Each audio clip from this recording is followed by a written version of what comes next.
Hello guys, welcome to TSK YouTube channel. வீடியோவில் பற்றி பார்க்க முடியும் பார்த்தீங்கன்னா வேறு பற்றினா இந்த வாரம் எழுந்திருக்கூடிய கொட்டுக்காளி திரைப்படத்தோட ரிவ்யூ தான் பார்க்க போகிறோம். அதுக்கு முன்னாடி நீங்கள் நம்ம சேனல் சப்ஸ்கிரைப்லாம் மறக்காம சப்ஸ்கிரைப் பண்ணிக்கோங்க, பக்கத்தில் போடுவேன்னு ப்ரெஸ் பண்ணிக்கோங்க. ஓகே, வாங்க வீடியோக்குள்ளே போகலாம்.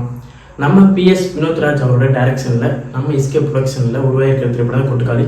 இந்த திரைப்படம் எப்படி இருக்கும் அப்படின்னு கேட்டிங்கன்னா, இந்த திரைப்படம் வந்து கமர்ஷியல் ஆடியன்ஸுக்கு சுத்தமாக வந்து இந்த திரைப்படம் வந்து கிளிக் ஆகாது. இந்த திரைப்படம் எப்படி இருக்குன்னா, சினிமா லவர்ஸ், சினிமாவை ஒரு ஆர்ட் ஃபார்மில் பார்க்குறவங்களுக்கு இந்த திரைப்படம் வந்து ரொம்பவே பிடிக்கும். உதாரணத்துக்கு வந்து பார்த்தீங்கன்னா, கடைசி விவசாயி அந்த படத்தை எடுத்துக்கோங்க. அந்த திரைப்படம் வந்து எப்படி ஆர்ட் ஃபார்மில் எப்படி வந்து சினிமா லவர்ஸ்க்கு எப்படி அந்த படம் பிடிக்குமோ, எப்படி அந்த திரைப்படத்தை வந்து தேட்டரில் பார்க்காம OTTக்கு வந்ததுக்கப்புறம் பாராட்டினாங்களோ, அந்த மாதிரி வந்து கொட்டுக்காளி திரைப்படத்தை ஆக்கிடாதீங்க. தேட்டருக்கு போய் பார்த்து என்ஜாய் பண்ணுங்கள். இந்த படம் வந்து கமர்ஷியலாக இருக்காது தான், ஆனால் வந்து சினிமா லவர்ஸ்க்கு இந்த படம் சூப்பராகவே பிடிக்கும். நீங்களும் பொறுமையாக நிதானமாக பார்த்தீங்கன்னா இந்த திரைப்படம் வந்து உங்களுக்கு சூப்பராகவே இருக்கும். உதாரணத்துக்கு நீங்கள் நம்ம PS வினோத்ராஜ் அவரோட கூழாங்கல் திரைப்படத்தை போய் பாருங்கள். அந்த திரைப்படம் உங்களுக்கு பிடிச்சிச்சுன்னா கண்டிப்பாக கொட்டுக்காளி திரைப்படம் உங்களுக்கு பிடிக்கும். ஏன்னா கொட்டுக்காளி திரைப்படம் ஃப்ரெஷ்ஷாகவும் இருக்கும், அந்தளவுக்கு சூப்பராகவும் இருக்கும். இப்படியும் படம் இருக்கலாமா அப்படி வந்து நம்ம வினோத்ராஜ் வந்து காமிச்சிருக்காரு படத்து மூலமாக. ஓகே, இப்போ வந்து கொட்டுக்காளி திரைப்படத்தை ஒன்லைன் ஸ்டோரி என்ன அப்படின்னு கேட்டிங்கன்னா, ஆனால் பெண் அவங்களுக்கு வந்து பேய் பிடிச்சிருக்கு. அதனால் வந்து எல்லோரும் சேர்ந்துட்டு பேய் ஓட்டுறதுக்கு ஒரு இடத்துக்கு போகிறாங்க.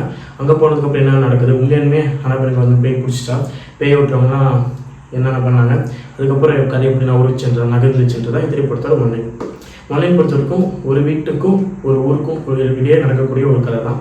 இந்த கதையை வந்து முழுக்க வந்து ஒரு கண்டென்ட் ஓரியன்டாக ஒரு விஷயத்தை வந்து சூப்பராக ஹேண்டில் பண்ணி சொல்லியிருப்பாங்க. கொட்டுக்காளி திரைப்படத்தோட ஒரு பெஸ்ட் என்னன்னா, இந்த திரைப்படத்தில் வந்து பாடல்கள் எதுவுமே கிடையாது. ஐ மீன் மியூசிக்கே கிடையாது, லைவ் மியூசிக் தான். லைவாக வந்து மியூசிக் வந்து எடுத்திருக்காங்க. சவுண்ட் இன்ஜினியரிங்லாம் வந்து சூப்பராக பண்ணியிருக்காங்க. லைவ் மியூசிக்காக இருந்தாலும் நமக்கு வந்து எங்கேயுமே வந்து என்னடா மியூசிக் இல்லையே, BGM இல்லையன்ற எந்த இதுவுமே நமக்கு வராது. அந்த அளவுக்கு படத்தை வந்து கொண்டு போயிருக்காங்க. கொட்டுக்காளி திரைப்படத்தோட டியூரேஷன் வந்து 1 மணி நேரம் 46 நிமிஷம் இருக்குது. இந்த திரைப்படம் வந்து சின்ன திரைப்படம் தான், ஆனாலும் உங்களுக்கு வந்து போர் அடிக்காமல் ஃபுல்லாக வந்து உங்களுக்கு போகும். இந்த திரைப்படம் வந்து முழுக்க கொஞ்சம் ஸ்லோவாக தான் ஆரம்பிக்கும். படம் முல்லாவே வந்து ஸ்லோவாக மெதுவாக தான் படம் மூவ் ஆகும். இந்த திரைப்படத்தில் நம்ம அனாபின் அவங்களுக்கு வந்து ஃபஸ்ட் ஹாஃபில் வந்து டைலாக்கே இருக்காது, செகண்ட் ஹாஃபில் அவங்க கொஞ்சம் டைலாக் இருக்கும். டோட்டலாக அவங்களுக்கு வந்து ஒரு 3 நிமிஷம் தான் பேசியிருப்பாங்க வைங்களேன். ஆனால் அவங்களோட ஆக்டிங் மூலமாகவும் அவங்க அடி வாங்குற விதம் எல்லாமே, என்னப்பா இந்த குறிப்பிட்ட அடி வாங்குதே சார் நம்ம வீட்டில், அந்த மாதிரியான ஒரு ஃபீலாக வரும். டோட்டலாக வந்து படம் ஃபுல்லாக அவங்க வந்து படத்தை வந்து ஒரு எக்ஸ்பிரஷன் மூலமாகவும் அவங்களோட அப்பாவித்தனத்து மூலமாகவும் படத்தை வந்து சூப்பராக கேரி பண்ணியிருக்காங்கன்னு தான் சொல்லணும். அந்த வகையில் அவங்களோட நடிப்பு வந்து சூப்பராக இருந்துச்சு. இன்னொரு பக்கம் நம்ம சூர்யா அவரோட நடிப்பு பற்றி சொல்லவே தேவையில்ல. அவரோட நடிப்பு வந்து வேறு லெவலில் இருந்துச்சு. ஒரு டிஃப்ரெண்ட்டான ஒரு அட்டெம்ப்ட் வந்து எடுத்திருக்காருன்னு தான் சொல்லணும். அவரோட நடிப்பு இந்த திரைப்படத்தில் வந்து வேறு லெவலில் இருந்துச்சு. அதே மாதிரி இந்த படத்தில் கதாபாத்திரமும் அவர் எடுத்துக்கொண்ட கதாபாத்திரமும் டிஃப்ரெண்ட்டாக இருந்துச்சு. டிஃப்ரெண்ட்டாக மட்டும் இல்லாமல் ஒரு வகையான ஒரு வேறு லெவலில் ஒரு ஃபீல் கொடுத்துச்சு. அவர் படம் ஃபுல்லாக த்ரூ அவுட் நடிக்கிற விதம், அவர் பண்ணுற விதம் எல்லாமே வந்து அவ்வளோ அருமையாக இருக்கும். ஒரு சில இடங்கள்லாம் என்னப்பா தலைவர் இப்படி நடிக்கிறானே, பீக் ஆக்டிங்லாம் அந்த அளவுக்கு ஒரு ஆக்டிங்லாம் இருக்கும். இவர் எதுக்குப்பா காமெடினா போட்டிங்க ஸ்டார்டிங்கில், இப்போ ஹீரோவாக வேறு லெவலில் இருக்காரு. இன்னொரு 10 வருஷம் போனோன்னா 10 வருஷத்துக்கு அப்புறம் பார்க்குற ஆடியன்ஸ் வந்து இவர் வந்து காமெடினா வந்து இன்டிடியூஸ் ஆனாராம், அதுக்கப்புறம் தான் ஹீரோ ஆனாராம் அப்படின்ற ஒரு சந்தேகம் வரும். ஏன்னா அந்தளவுக்கு ஆக்டிங் வந்து பின்னுறாரு, பெடல்றாரு. இதுக்குமே அடுத்தடுத்து ஹீரோவோ என்னென்ன படம் வருதோ அந்த எல்லா படமும் சுவாரஸ்யமாக இருக்குன்றது எனக்கு சந்தேகம்.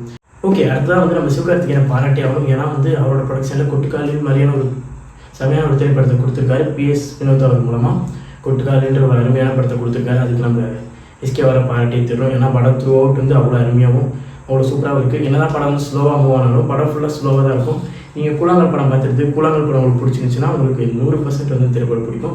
இல்லை எனக்கு கமர்ஷியல் படம் தான் பிடிக்கும், அந்த மாதிரி படம் எனக்கு பிடிக்காதுன்னா உங்களுக்கு இந்த திரைப்படம் வந்து அவ்வளோக்கே ஓட்டுறதுக்கு வாய்ப்புகள் இல்லை. இந்த திரைப்படம் முழுக்க ஆர்ட் ஃபிலிம், ஒரு கமர்ஷியல் ஆடியன்ஸுக்கான படம் கிடையாது. இந்த படம் வந்து ஒரு சினிமா லவர்ஸ்க்கான ஒரு படம். சினிமாவை நான் பார்ப்பேன், சினிமாவை வேறு ஆங்கிளில் பார்க்கணும், சினிமாவை ஒரு ஆழமாக பார்க்குறேன் அப்படின்னா உங்களுக்கு இந்த திரைப்படம் வந்து 100% பிடிக்கும். அதில் சந்தேகம். கொட்டுக்காளி திரைப்படத்தோட DSK tech YouTube channel rating என்ன அப்படின்னு கேட்டிங்கன்னா 3.4 out of 5. கொட்டுக்காளி திரைப்படம் ஃபுல் அண்ட் ஃபுல் ஒரு செமையான ஒரு திரைப்படம். இந்த திரைப்படத்தை தியேட்டருக்கு போய் பார்த்து என்ஜாய் பண்ணி இந்த திரைப்படத்துக்கு வரவேற்பு கொடுங்க. அப்போ தான் இது மாதிரி நிறையா திரைப்படம் வரும். நீங்கள் வரவேற்பு கொடுக்க இந்த மாதிரி இதை விட பெட்டராக, இதை விட சூப்பராக, இதை விட அருமையாக, இதை விட வேறு கதையில் நிறையா திரைப்படம் வரும். அதுக்கு உங்களோட சப்போர்ட் ரொம்ப முக்கியம்.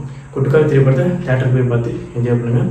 அதுக்கப்புறம் OTTயில் வந்ததுக்கப்புறம் இந்த படத்தை தேட்டர் போய் பார்க்க மிஸ் பண்ணிட்டேன் அப்படின்னு ஒரு ஃபீலிங்ஸ் உங்களுக்கு இருக்கக்கூடாது. அதனால் டிக்கெட் புக் பண்ணுங்கள், கொட்டுக்காளி திரைப்படத்துக்கு போய் பார்த்து என்ஜாய் பண்ணுங்கள். ஓகே கைஸ், இந்த ஒரு பிடிச்சா மறக்காம like, share, subscribe to DSK tech YouTube channel.